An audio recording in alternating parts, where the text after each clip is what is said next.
자, 첫 번째 경기 이제 김천 대 이제 서울. 자, 일단 김천 같은 경우에는 주전 미드필더 1명, 그리고 지금 수비수 1명이 결장 중입니다. 그리고 이제 서울 같은 경우에는 지금 주전 미드필더 1명이 결장 중이에요.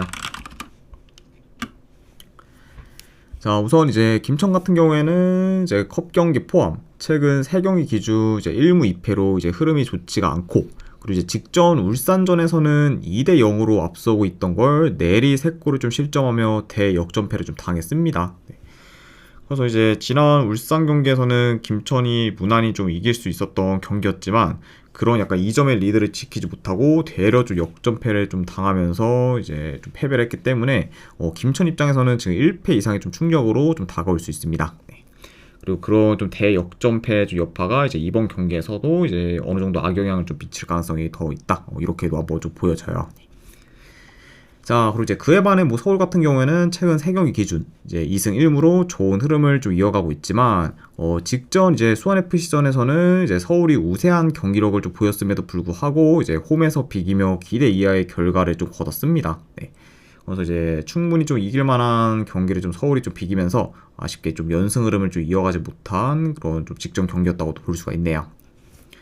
자, 아무튼 이렇게 두 팀의 일단 최근 상황에 대해서 간략하게나마 이제 말씀드려봤습니다.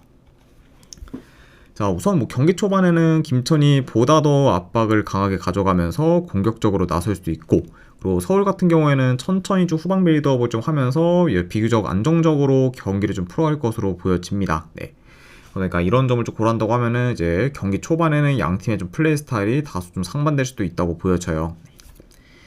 자, 다만 근데 지금 김천 같은 경우에는 최근 좀 초반에 비해 이제 후반에 좀 경기력이나 좀 조직력이 좀 떨어지는 경우가 좀 많고, 그리고 이제 수비 집중력 또한 저하되면서 이제 후방에서 불안정한 모습도 종종 보이고 있기 때문에 오히려 이 경기는 뭐 후반으로 갈수록 이제 좀 서울 쪽으로 더 흐름이 좀 넘어가서 서울이 더 유리한 고지를 좀 점할 가능성도 있는 경기다. 이렇게도 말씀드려 봅니다. 그러니까 이제 서울 입장에서는 확실히 좀 초중반에는 실점을 안 하면서 이제 어느 정도 또 안정적으로 경기를 좀 풀어가는 게 좀 중요하고, 그리고 그런 약간 좀 초중반만 좀 잘 좀 버티고 좀 넘어간다고 하면은 오히려 이제 후반에는 좀 서울이 더 이제 좀 유리한 고지를 점할 수도 있는 경기가 되지 않을까 예상을 해봐요. 아무튼 이렇게 한번 좀 경기 흐름까지도 말씀드려봤습니다. 자, 그래도 지금 서울의 수비 조직력이 좀 좋고, 그리고 실점이 적다는 점을 좀 고려하면은 김천의 공격을 어느 정도 잘 제어할 것으로 봐요. 네. 게다가 이제 서울 같은 경우에는 한동안 원정에서 승이 없다가 이제 최근 컵 경기와 더불어 이제 대구 상대로 원정에서 승리를 거두면서 이제 좀 원정에서도 지금 연승을 좀 이어가고 있기 때문에 이제 시즌 뭐 극초반에 비해서는 이제 원정에서 좀 성적을 좀 내면서 어느 정도 좀 혈이 좀 뚫렸다고도 볼 수가 있습니다. 네. 그 확실히 좀 이제 이전까지만 해도 원정에서의 경쟁력이 많이 좀 떨어지는 좀 서울이었는데, 그래도 최근에는 좀 경쟁력이 많이 올라왔다, 원정에서도. 이렇게도 말씀드려 봅니다. 자, 그리고 이제 이런 점뿐만 아니라 상대 전적을 봤을 때도 현재 뭐 최근 5경기 기준 3승 2무로 이제 서울이 김천 상대로 많이 우세했기 때문에 이런 상성적인 요소까지 고려하면은 그래도 이 경기는 서울 사이드로 보는 게 좀 더 낫지 않을까 좀 생각을 합니다. 그래서 저는 이 경기는 내 승패를 본다고 하면은 서울 사이드로 접근하도록 할게요. 그래서 이제 서울 프랜스 쪽 보는 경기. 네, 안 그러면 언어반은 본다고 하면은 언더 보도록 하겠습니다. 그래서 서울 프랜스의 2.5점 언더로 접근하도록 할게요. 자, 그 다음에 이제 강원대 이제 안양. 자, 일단 강원 같은 경우에는 주전 수비수 1명 결장. 그리고 이제 안양 같은 경우에는 주전 미드필더 1명이 결장 중입니다. 자, 우선 강원 같은 경우에는 지금 컵 경기 포함 이제 3경기 연속 무패 행진을 이어가고 있고, 그리고 최근에 울산 상대로 홈에서 비기거나 광주 상대로 원정에서 승리를 좀 하면서 연이어 지금 좋은 결과를 좀 거뒀습니다. 그래서 이제 좀 최근 좀 페이스가 어느 정도 올라온 그런 현재 좀 강원이라고 볼 수가 있고, 자, 그리고 이제 반면에 뭐 안양 같은 경우에는 컵 경기 포함 현재 3연패 중으로 하락세를 타고 있고, 그리고 이제 직전 이제 포항 상대로는 유효슈팅을 단 하나도 기록하지 못하며 굉장히 좀 저조한 공격을 좀 보였습니다. 네.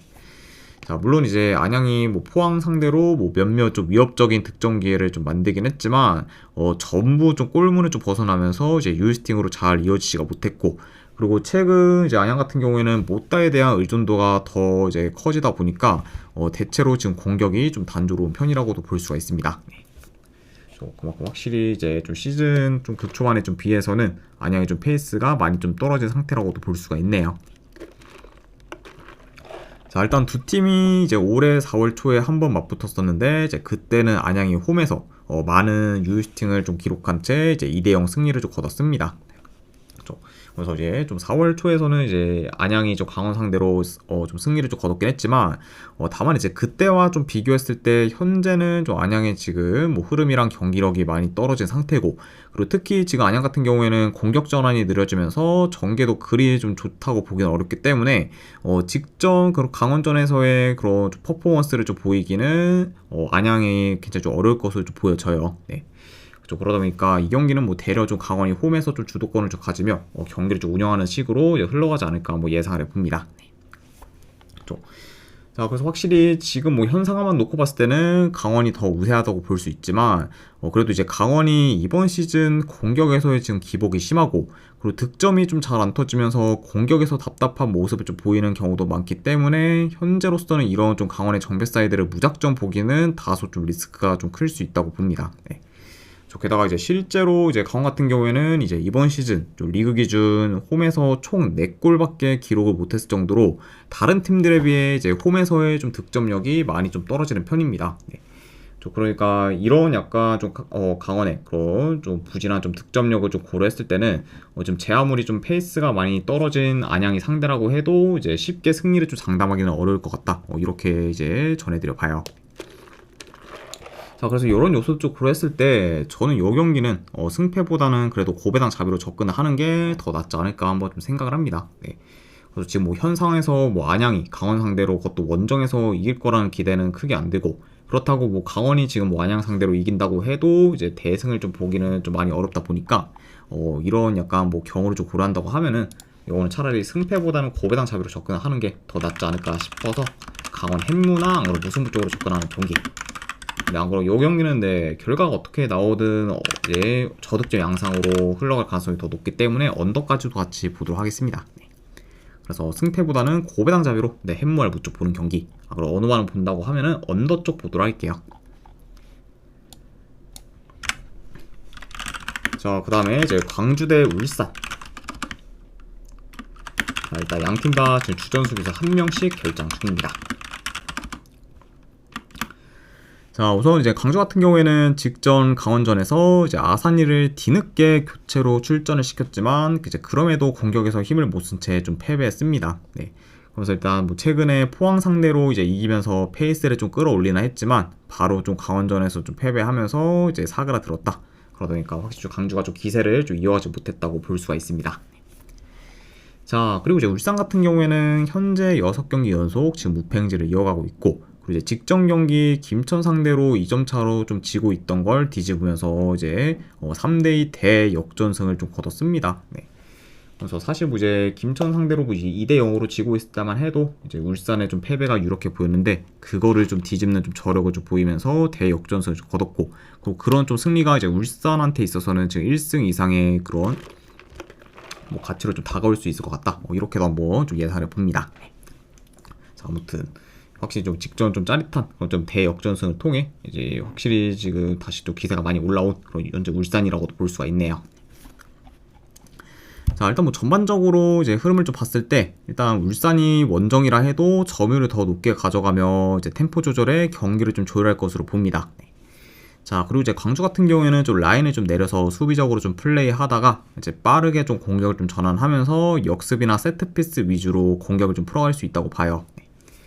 다만 이제 뭐 강주 같은 경우는 뭐 이제 울산에 비해서는 좀 더 이제 수동적인 그런 좀 공격을 좀 보일 가능성이 더 있기 때문에 이런 점을 좀 고려한다고 하면은 그래도 요거는 뭐 울산이 좀 공격을 좀 주도하는 식으로 흘러가지 않을까 예상을 해봅니다.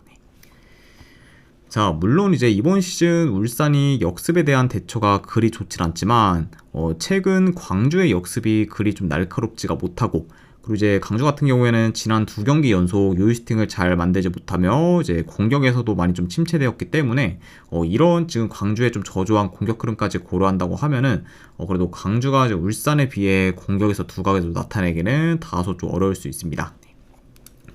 물론 뭐 이제 울산의 원정 수비가 뭐 그리 좀 좋지는 않다고 볼 수는 있지만 그래도 최근 좀 강주의 그런 좀 득점계 창출이 많이 좀 부진하다는 걸 좀 고려하면은 그래도 이번에는 뭐 어느 정도 이제 원정이라 해도 울산이 좀 안정적인 수비를 좀 보이지 않을까도 예상을 해봐요. 자, 그래서 약간 이런 부분들을 좀 다 고려했을 때 그래도 이 경기는 저는 승패를 본다고 하면은 울산 사이드를 보는 게 좀 더 낫지 않을까 좀 생각을 합니다. 그래서 승패를 본다고 하면은 그래도 울산 사이드 보도록 하고, 그리고 요 경기 역시 언어화를 본다고 하면은 언더 보도록 하겠습니다. 그래서 울산 승의 언더로 이제 접근하도록 할게요. 이렇게 K리그는 다 마무리가 되었고, 그 다음에 이제 J리그 한 경기, 우라와 대 세레스 오사카. 일단 우라 같은 경우에는 주전 포워드 1명, 그리고 지금 수비수 1명이 결장 중입니다. 자, 그 다음에 이제 세레소 같은 경우에는 주전 미드필더 1명이 결장 중이에요.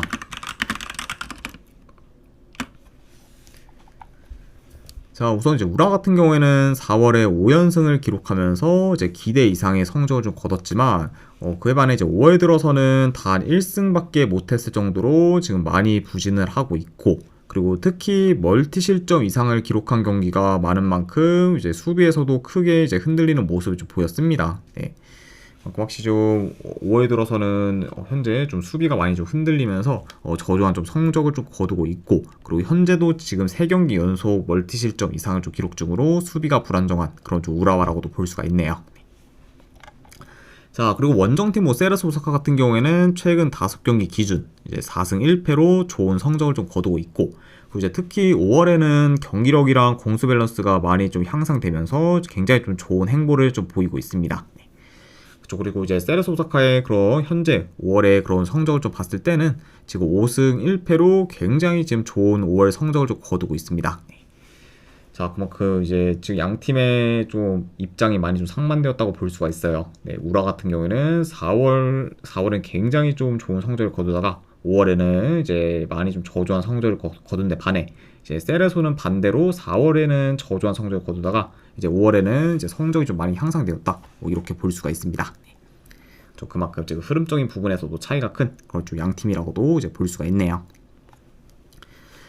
자, 그리고 이제 세레소 같은 경우에는 이제 5월 들어서 3백으로 전환하면서 더더욱 좀 경기력이 좋아졌고, 그리고 특히 이제 공격 전개가 이전에 비해 훨씬 더 간결해지고 공격 전환 속도도 좀 빨라지면서 공격 쪽에서 특히 좀 많이 이제 좀 개선된 모습을 좀 보였습니다. 네.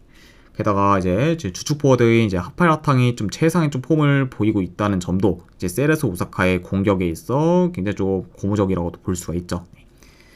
확실히 이제 하파라탕의 그런 이제 좀 최상의 폼, 그리고 지금 이제 3백으로 좀 전환한 그런 좀 시점부터 좀 세레스 오사카의 좀 공격이 이제 확실히 이제 좀 잘 살아났다. 뭐 이렇게 평가할 수 있을 것 같습니다. 좀.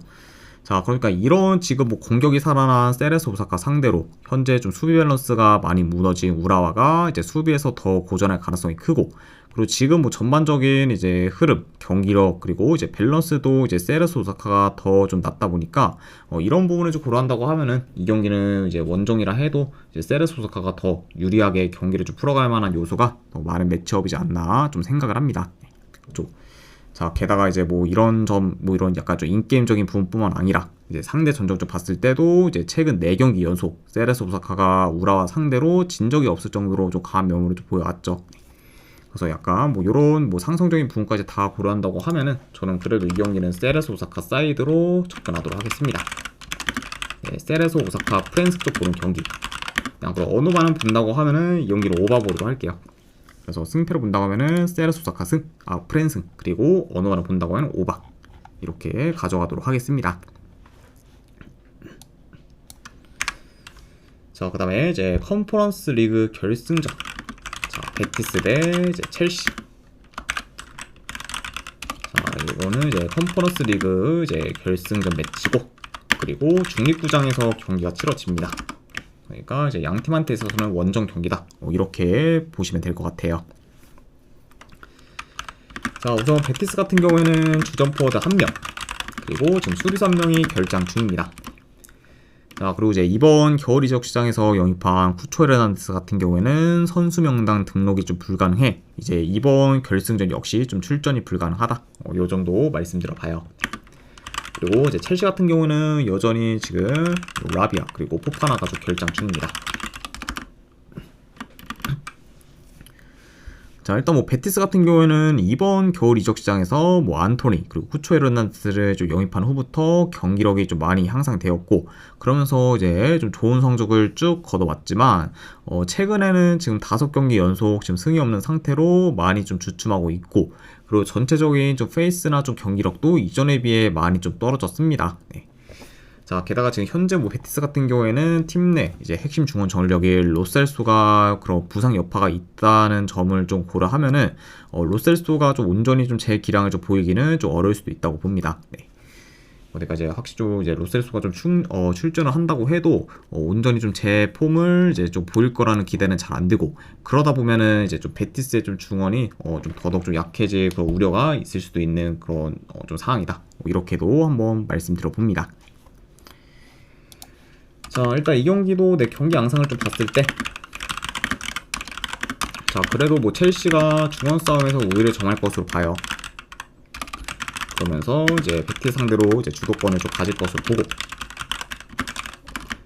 자, 그리고 최근 이제 측면 수비가 좀 취약하면서 이제 좀 수비 뒷공간을 좀 잘 좀 허용하고 있는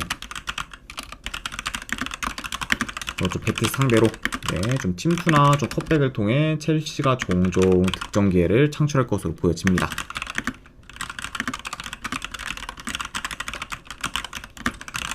그러니까 뭐 전반적으로 첼시가 좀 중원 싸움에서 이제 우위를 점해 그래도 이제 어느 정도 좀 중원을 장악할 것으로 보고, 그리고 이제 공격에서도 더 좀 두각을 나타내며 유리하게 경기를 좀 풀어갈 것으로 본다. 이렇게 예상을 해봅니다.